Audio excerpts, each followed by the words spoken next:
What's happening? I know y'all used to see me do the video shorts of all eras, but with the playoffs starting this weekend, it's time to focus on some of these series. I'm gonna get back to the shorts though.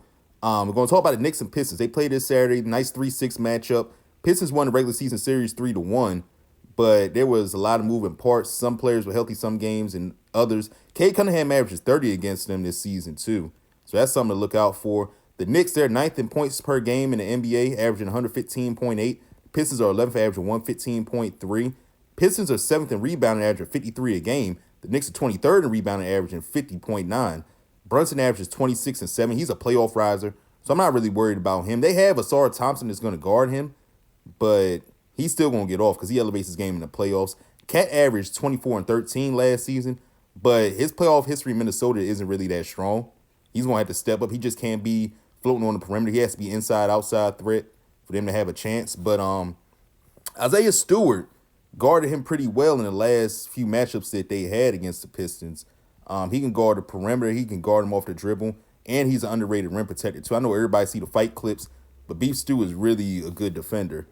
Then you got OG averaging 18 and 5. I expect him to be the primary defender on Cade Cunningham.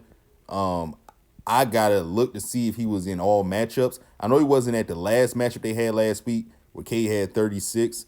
Bridges, he's averaging 18 on the season. He's going to have to step up. Josh Hart, the Swiss Army knife, averaging 14, 10, and 6. And Deuce McBride averaging 9.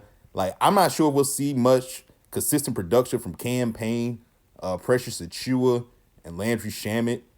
But they're guys who's probably going to get minutes. Detroit, they got Cade, all NBA level, averaging 26, 9, and 6. Malik Beasley, one of the best scorers off the bench, averaging 16. Tobias Harris averaging 14 and 6. My only issue with Tobias Harris is a lot of times in Philadelphia, he scored in single digits, and he didn't play well in the playoffs at all. He's kind of a playoff dropper early on in his career, but they're going to be depending on him to score. I don't know if Cade has the help. They said Jaden Ivey's supposed to be practicing and potentially coming back, but he's missed over 40 games. I don't see how you come back and then jump to the playoff scenario playing at a high level. Marcus Sasser and Ron Holland, they've been playing pretty good. They play with high energy. But I just feel like the Knicks, with Jalen Brunson leading, he might average 30 a game this series. It's just too much. They're going to win this series in 6 games. Detroit's going to push them, though.